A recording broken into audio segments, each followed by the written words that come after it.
Welcome everybody back to the Life of the Party podcast. This is episode number 5, part 2 of the DJ City Japan 10-year anniversary. Let's get it started. Ohio. Ohio. Ohio gozaimasu. First Japanese word I learned. Ohio, raised overseas in Japan. Ohio, land of the rising sun. Ohio, yeah, that's right, it's time to have some fun. Ohio, first Japanese word I learned. Ohio, raised overseas in Japan. Ohio, land of the rising sun. Ohio, yeah, that's right, it's time to have some fun. Ohio. Welcome everybody back to the Life of the Party podcast. I'm your boy MC Ricky. This is part 2 of episode number 5, in which I'm talking about the DJC Japan tour that happened back in 2019. I've already done part 1. If you haven't already watched that episode or listened to it wherever you get your podcasts, please, by all means, go ahead and watch it on YouTube. I will be putting it on other social media applications like Facebook, Instagram as well. I want to thank all of you guys who have liked, subscribing, or downloading my podcast. If you haven't seen the first part, by all means, you can go ahead and jump right into it with the second one. I'll try to make this a good standalone adventure, but I think it's better served if you go ahead and watch part 1 and then get into part 2. Remember, this is a 3-part series. This is part 2, so here we go. Now, after the tremendous adventure and excitement of, performing at Abema Mix with all the talented Red Bull 3 style DJs, and then having the kickoff party at the DJ Bar and Lounge at Rep in Shibuya. I mentioned also in the last part, we went to an after party. Golly, that was into the early mornings. But after that, we had a little bit of time before the next part of the tour, which was in Osaka. So months before this tour was set in motion, I got messages from Suga. He asked me, hey, do you think you can save your schedule for these particular dates? Because we're having the DJ City Japan 10-year anniversary tour. We'd like for you to be an MC for the tour. And I was just like, yeah, sure, give me the dates and I'll make sure to hold them. Once I saw Osaka on there, I was like, oh, goodness gracious, all right. Not to think that we weren't going to do it, big, but I was just like, okay, all right, we're going to move around a little bit. So, of course, I gave them my information. They went on ahead, DJ City Japan, John Rabender, big shout out to the whole crew. They went on ahead and booked the flights for everyone who was going to be flying. Now, when I say book the flights, for those who have been in Japan, a lot of people more or less take the Shinkansen. Now, what is the Shinkansen? The Shinkansen is basically, it's the bullet train. So wherever you're at in the world, I'm sure you know what a bullet train is. It's one of the smoothest rides you will ever take. We were kind of, I wouldn't say pressed for time. An amount of time that we were there for the tour, it's much better to just go ahead and book a flight. You get there a lot quicker and you can go ahead and get ready for the night venue. So the flights were booked for the 21st of October. I got the e-ticket. And then from where I live, once again, I mentioned before, the Fusa City area. Actually, I live in the Tachikawa area. So yeah, from the Tachikawa area, I just had to take the train all the way to Haneda Airport, even though now it's an international airport. I've been here long enough to remember when it was basically like a domestic airport, but it is international. But most of the time, if you're flying from in the country or in the mainland, or if you're going to Okinawa, you pretty much use Haneda Airport. So took the train all the way to Haneda Airport and met up with everybody there. What was really cool was just to see all the DJs outside of the venue, and everyone's really cool, laid back. Everyone has all their DJ City paraphernalia on. They have bags and this, that, and the other. So everyone looked like they were geared up and ready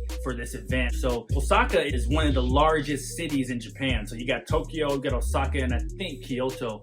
Those are, as far as the populace, those have pretty much the most people. Of course, Yokohama is one as well. A lot of the DJs, there's another MC that I'll talk about a little bit later. They're actually from the south of Japan in Osaka. So there was a number of us that took the train from wherever we live and met up at Haneda Airport.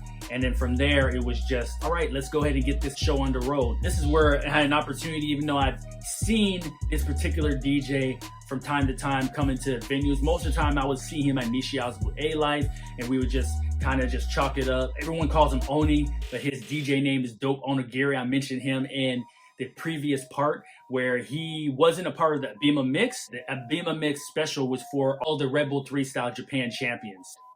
He was a DJ at Rep in Shibuya. He was also part of this tour. He's affiliated with DJ City Japan. It was interesting to kind of chalk it up with him. He speaks English very well. I was talking about where I'm from, and then he's talking about where he's from. Now, he lives in the Tokyo metropolitan area now, I believe, but he's actually from that portion of Japan where we were heading, Osaka. So he was excited, and of course he was going to have some people that were going to be there to see him. And I can't imagine, you know, what that feels like to be part of this 10-year anniversary. You're going to your hometown and stuff like that. So big shout out to Dope Onigiri. Before we actually boarded the flight, after everybody settled down, we got something to eat, and I actually got some pork katsu.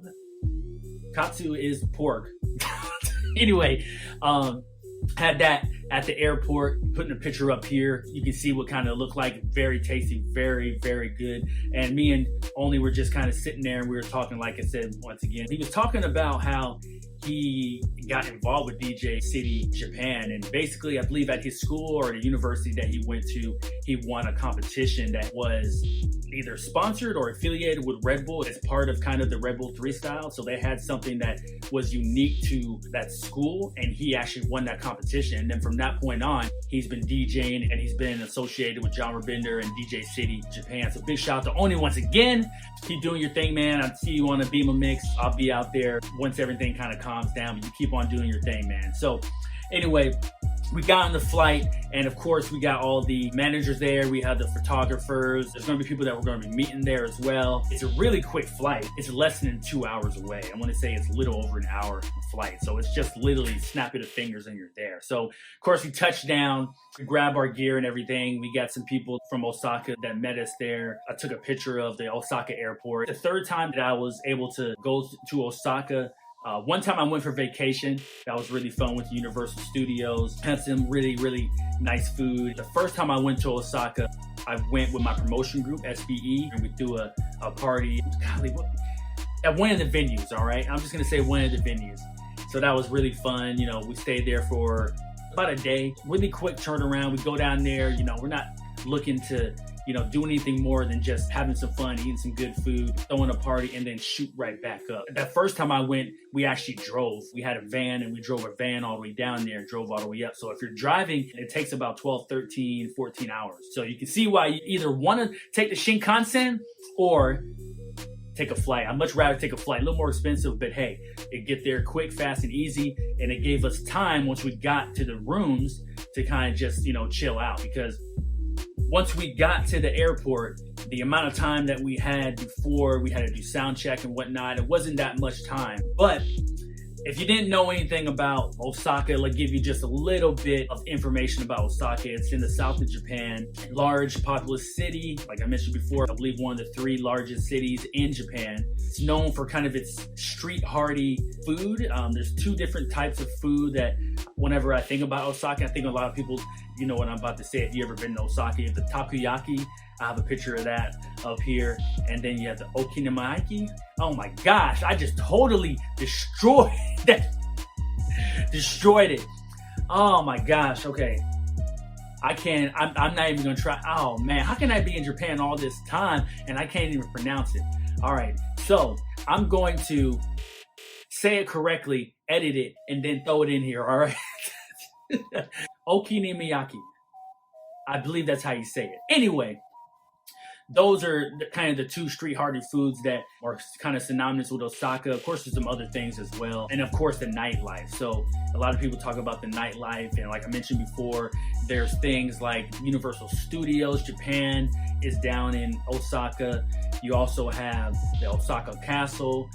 So there's a lot of things that are associated with Osaka that a lot of people like to visit when they come to Osaka. So it was pretty big for Osaka to be included on this DJ City Japan 10-year anniversary. So big shout out to Osaka. Undoubtedly, I know I'll be back again at some point. But before we did the sound check and we went to the venue, which was Club Piccadilly, my first time going there. We had an opportunity to go ahead and eat. I had an opportunity to eat because all the DJs, they were going off to do a sound check depending on what the timetable was for when they were going to perform. We were kind of just walking around where the hotel was because our hotel was like right around the corner from where Club Piccadilly was. That was really convenient. You didn't have to take a taxi or a bus or take the train. It was booked just right around the corner, so it was really quick, fast, and easy to get there. So we ended up actually taking a taxi from the airport to the hotel. Nice business hotel. If you've ever been or stayed in a Japanese business hotel, it's a little bit smaller if you're comparing it to like a business hotel in the States, but it has everything you need. It had a TV, it had Wi-Fi, it had a refrigerator, and then it had did it have a refrigerator? Might not have had a small refrigerator. They want you to go out and buy some stuff, but I'm pretty sure it had a small refrigerator, of course, the toilet, bathroom, and everything. It has everything you need. Like I said, they're anticipating you don't want to spend all the time in your room if you're in Osaka. We definitely were not going to be in the room. I think I spent all of about maybe 3 or 4 hours in the room, and I was just asleep. But anyway, we got there. Some of us met downstairs, and we were going to go get something to eat. So we were just kind of walking around, and we were just like, so what you want to eat? What do you want to eat? And I was speaking to one of the managers. His name is Yuki. And we had talked previously, like I mentioned before in the first part, DJC Japan has a regular party at Work Shinjuku. And I used to always see Yuki, and he has dealings and associations with like different types of producers and whatnot. So he's always kind of approached me about, hey, you know, you ever think about getting into music and stuff like that? So that's the type of conversations that we always have or used to have. And right now we've kind of put that on the side because of the pandemic, but we do have some plans to go ahead and have some type of music production going forward. So that's what you have to look forward to. Big shout out to Yuki. Yeah, so us and a few other DJs, we went to Yakiniku after the venue. That was just amazing. I'll talk about that a little bit later. But we went to this restaurant, and you know, the waiter is there, and basically you have the menu. You can just pick and choose what you want. I chose spaghetti. I had some tempura, sashimi, some salmon. Woo, boy, the trip was good. I'm thinking about it right now. I'm hungry, man. I gotta keep on talking though. Yeah, so we all had a bunch of different things, and we kind of just shared it. Of course, in Japan, you use the chopsticks and stuff. So that was a really good light meal before we can go ahead and do the damn thing. Afterwards, I went back to the room and was able to just kind of rest up and just kind of chill out. And I studied the promotion flyer. Of course, you have like the regular promotion flyer, which has all of the venues on there for each day that's part of the tour. So I had that one, I could study that one, but then Genre Bender and DJ Say Japan to put together this other flyer that had actually the names of all of the DJs on there as well as their pictures. So I just kind of just studied that because once again, you know, there's a lot of DJs I don't really have a rapport with. I haven't seen them before. I have looked them up on social media and whatnot. So I kind of more or less kind of see and know their style, but I haven't actually emceed with or for them before. So I was like, okay, at the very least, I need to make sure I know these names. And I talked with Yuki and then Suga about the pronunciation. Let me make sure I have the pronunciation right. I don't want to be saying the wrong thing. I remember there's one DJ, his name is DJ Nuki, but he spells his name Nuckey. So I would automatically assume that it would be DJ Nucky. But the thing is, from the beginning, when I started MCing back in 2008, I don't care if your name was John. I went up to you and I said, what is your name? I want to know how you say it. Is it John? Is it John? Is it John? How do you want to be known? How is it that you pronounce it? So I went to Yuki and Suga. I said, hey, how do I pronounce all these names? Just let me know. Then we went from there. So once again, this is the anniversary. So 2100 all the way up until 4 a.m. Okay. Now, talking about the venue, Club Piccadilly. So to do the sound check, and the sound check, like I mentioned before when I've done the BMO Music Fest and a number of venues that I've MC'd at, for me as an MC, and I think a lot of DJs could kind of relate to this, is the sound check is more than just gauging how you're going to sound once the music starts rolling in. You want to get a rapport with said DJ. If there's going to be performances, like there was on this night, there was going to be some performances. You want to know what the timing is of that. But also, I've never been to this venue, so I wanted to see, you know, what it was about and how to access everything. I just wanted to be familiar with my surroundings. Like I said, I'm always wary of my surroundings. So I just wanted to make sure that I was ready for it. So just before 9 o'clock, I can't remember what time, but we during the sound check, and I believe it was maybe like around 7 o'clock because the first DJ went on at 9 p.m. So I got there and, oh no, before I got there, I had to find it. Like I said, I mentioned it was around the corner, right? But what is unique about Club Piccadilly, big shout out to Club Piccadilly and the owner there. He was just so really nice, generous, and appreciative of everyone. He showed a lot of respect to me, and I really liked him. Actually, he said that he had seen me before in a Bima mix, and he just really liked my style and stuff. And he actually offered to book me, and I believe the offer still stands, of course, after this pandemic is over with. But big shout out to him and his staff and his crew, and it's a tremendously beautiful venue. But a little bit of background about Club Piccadilly. So Club Piccadilly actually used to be a Kabuki theater, and it was turned into a night venue or turned into a club. So if you're not familiar with Kabuki, so just a little background about Kabuki. So Kabuki is actually all about showmanship. It's a 400-year-old art form in Japan. It started way back in the Edo period. So the Edo period was about from 1603 to 1868, so about a 250-year span is when it kind of got popularized. It's still going on today. Edo today is known as Tokyo, but back in that time it was called the Edo period. So just a little bit of history for you. But like I mentioned before, it's all about showmanship. If you've ever seen it online, if you're watching like the Japanese theater, comprised of all males, by the way, they do the male and the female acting. So they have males that are playing female characters in these particular theater performances. But each male performer, they put on all their heavy white makeup, and that kind of just helps them get into character. And then you have these over-exaggerated or really unique wigs that they put in. And when you think about Kabuki, you think about, okay, the makeup, you think about the pose. Majority of the actors, they're known and they help establish their character by making just these poses. So they might just hold a pose for, X amount of time, and that's, what you remember about the Kabuki theater performance that you watch. So I've also read that it's helpful to go ahead and read up a little bit on the story that you're going to watch, because it is not like a whole story. It's basically they take like a section of the story and they basically act out that. So anyway, it used to be a Kabuki theater, and Kabuki theaters are actually, if you ever see a performance, they have stages where there's like trap doors and these nice elaborate sets and everything. So right when I walked in to Club Piccadilly, I was just like, okay, yeah, this looks like a former Kabuki theater that was turned into a club. But before I even got there, like I said, Club Piccadilly was right around the corner, right? I couldn't find the venue, man. And I was just literally walking back and forth. They told me it's in this building on whichever floor, but I can't find it. I don't know where it's at. What was really fun, like I mentioned the stuff about Kabuki and the Kabuki Theater, right? But there still is a Kabuki Theater like right next door to it. So I'm seeing all of these Japanese nationals that are there to watch this Kabuki Theater performance. And then I'm seeing, people in the elevators with their makeup and everything. They're getting ready and whatnot. So that was really cool. But at the same time, I was just like, where the heck am I? Like I went in to the building, and then I took a left. I saw the door, I opened it up, and then I walked up like 6 flights of stairs. Where am I? And I walked all the way back down. I was kind of ashamed to call. I was like, I know it's just right here, but should I call Yuki? Yeah. So anyway, eventually I just called him, and he came through the elevator that I was contemplating. Should I go in there? I don't know. I don't want to just be the guy that just comes out and everybody's just like, what the heck is he doing here? Huh? What? But turns out that's all I had to do. In the hallway, there's 2 elevators, but one of them was kind of blocked off.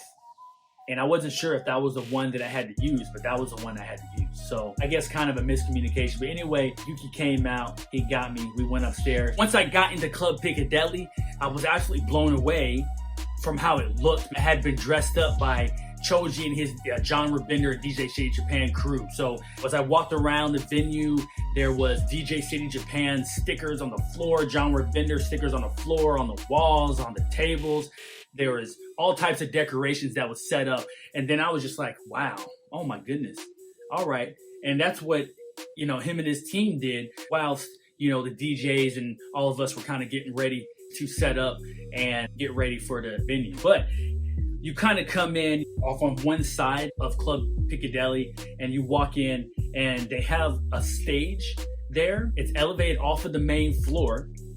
On the stage, of course, is the DJ booth. So the DJ booth is pretty wide. Also, there you have where the sound engineers are. They're kind of off on the side a little bit, but you can see them. So you have the DJ booth, and then the stage is actually extended from the booth because there was going to be some performers later on. Directly behind us, there are 3 large LED screens where you can see all of the promotion videos and who each DJ was and a little bit about them or whatnot. And that would basically just loop all the way through the night. So if this DJ was on, his would come up, and then I had mine, and then other MC had his, and then all the DJs, they all had their own type of video, and it was all intermingled together. So that was really cool and just kind of awe-inspiring to see that that's what people are looking at directly behind. Now, Warp Shinjuku, it's kind of the same setup as well, but I'll get into that in the third part. On the left and the right-hand side, there are VIP sections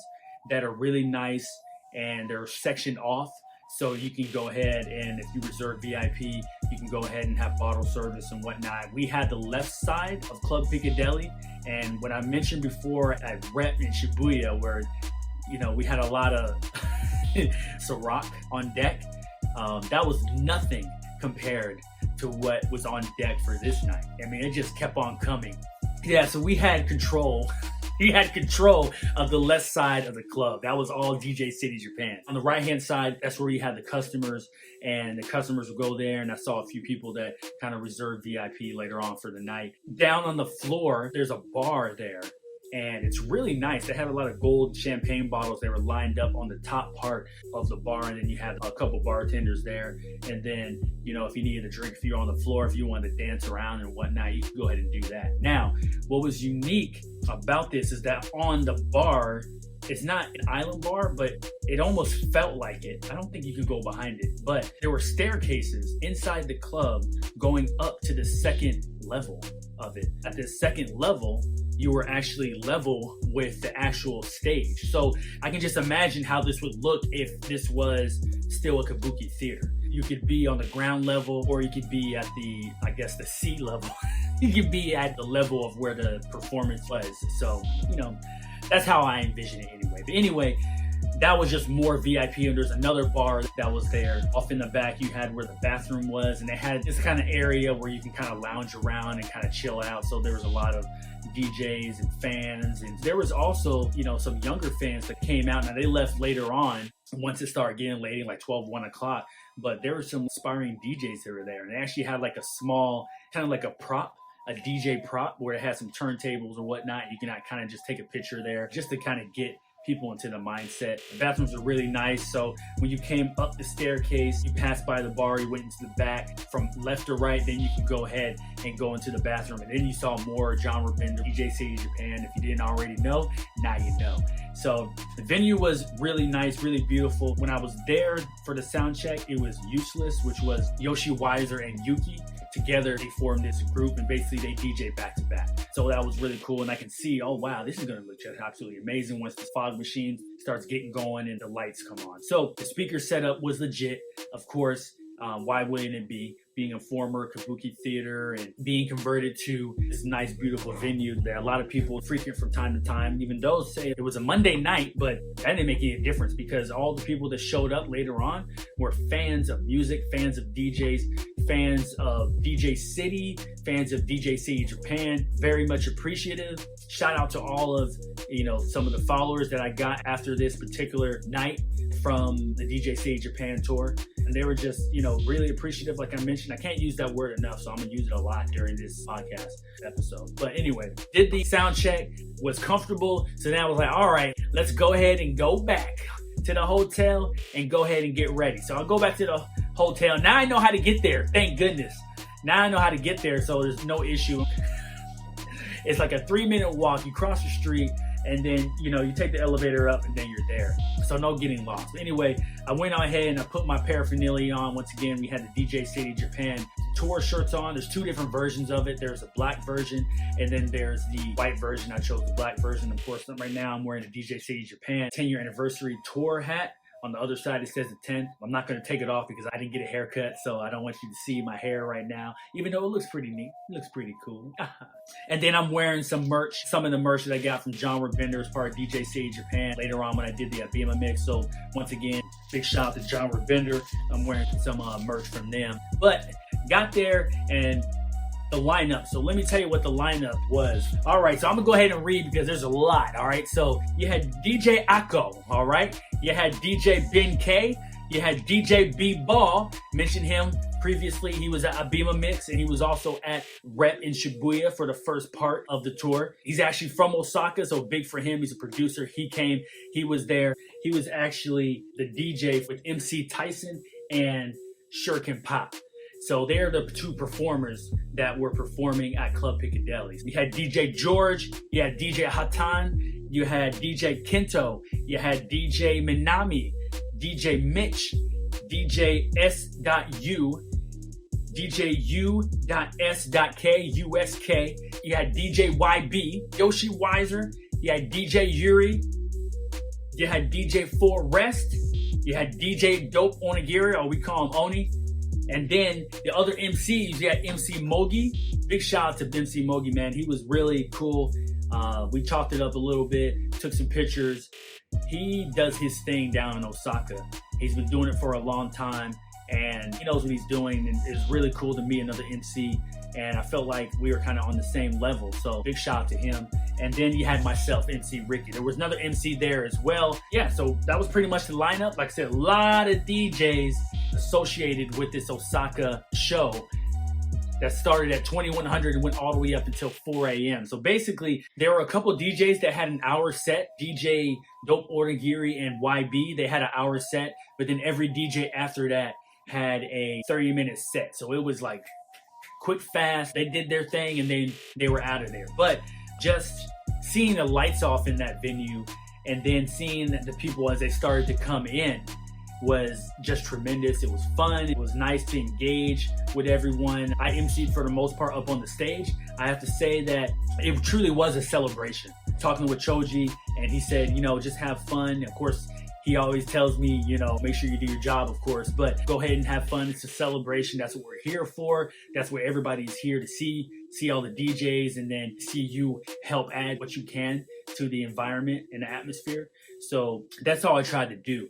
Basically, me and Mogi, we kind of switched off every 30 minutes. So it would be like he would do one DJ, I'd do one DJ, and the other MC, he would kind of switch off as well. So we would do like every 20, 25 minutes. And we just kind of kept on going like that. So ran into a few people that I've known. I ran into this particular individual, Adam. He's really cool. He runs his own business. I always see him at a lot of venues out in Tokyo, the Tokyo metropolitan area, mostly at Nishiazu A Life. So he was there and I was like surprised, like, man. And he was actually like, man, okay, all right. So he came out for the anniversary tour and he had another DJ who was actually here with him from China. So Adam, he travels around and stuff like that, but chalked it up with this particular DJ. And what was unique about that conversation, I noticed he had like earplugs in. I was just like, yeah, does that work? He said, yes, it does. You can actually order these type of earplugs. I can only imagine. I'm not gonna say only imagine.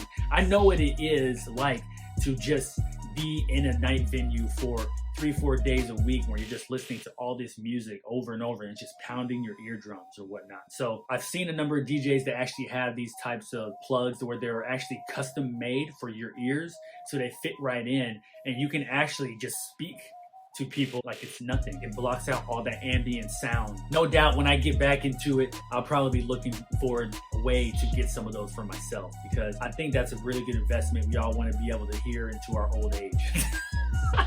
Yeah, the party went great. Like I said, we controlled the left side of the VIP area. There was actually a VIP area on the second level as well that you can look down and see everybody at the DJ booth, at the stage, and the people who were dancing. There were poles actually that extended up from the lower level all the way up to the ceiling on either side of the bar on the first floor, and that's where you had the go-go dancers and the pole dancers, and they would come out, and then you had some of them that would dance on the stage as well. Visually, that was just really nice to see and got people into the whole mood of what we were trying to accomplish, and that was for everybody to have a fun and fantastic time. And just a little bit about the atmosphere of Club Piccadilly on this particular night. Like I mentioned, this was an anniversary tour, so the crowd was more or less, they were really into the performances of the DJs.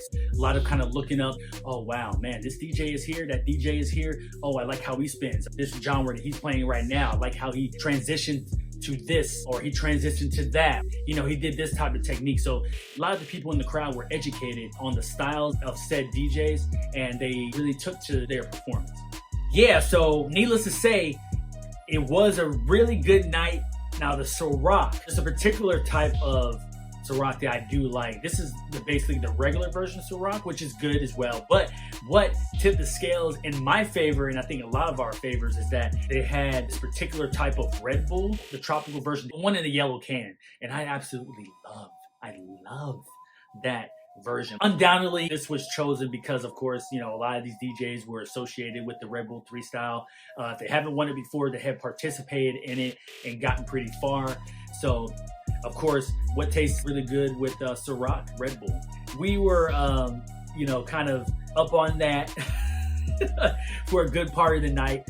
And that was the most I've ever seen in one setting. We weren't like, you know, stupid drunk or anything, but we were out there just having a good time. Like I mentioned before, it was a celebration, and, you know, every DJ that came up there, they did their thing, whether it was scratching, using the type of techniques that they know and they've learned over the years. They have a tremendous amount of skill and talent. So big shout out to all the DJs that went up there and did their thing. You get to a certain point where it's like, oh, it's a celebration. All right, it's time to get loosey-goosey. So people were kind of able to kind of let loose and truly have a fun time. But going back, looking at this particular venue and my experience in Osaka for this part of the tour, one thing that I always will remember is after the venue and the night wrapped up at 4 a.m., you know, we all got together, and everybody associated with the tour, the staff, Club Piccadilly, who was all there. We got together for this monumental, like, epic photo. And there's a lot of photos that are on social media. They're on DJ City or Genre Bender's page on Facebook. Sure, they have some type of photo op associated with this tour. But that's what I remember when I think about the tour, just the camaraderie. And it's just amazing for me to think about the amazing camaraderie between myself, the other MCs, the DJs amongst themselves, and everybody that was associated with this tour. And, you know, I just try to do what I know I can do. Like I said, I've been in this game at this time for about 11 years. So a lot of people know of me. I wouldn't be associated with this tour if I couldn't do my thing. So a lot of people have vouched for me. Was there a little bit of tension sometimes with some of the DJs when I came up? Yeah, there was. But once they were able to see how I reacted, how I engaged, how my timing was all about playing off of what they are doing. It's not about me taking over. It's not about me constantly cutting the music. It's about me being a part of the venue, being part of the party, being an extension of them as a DJ. A sports related topic is like a quarterback should be an extension of the coach, or the captain is an extension of the coach, or whatnot, whatever sport you want to look at. So that's all I try to be, an extension of the music, extension of what's being played. And I think I did a really fantastic job. Many people loved and appreciated the time that I spent when I was there. But afterwards, then you think the night is over after that? No, no, no. I just like to have fun anyway, but I have spoken to some people before. They'd be like, yeah, you know, I'm just trying to get home and get some rest or whatnot. No. We're here having fun, man. What's next?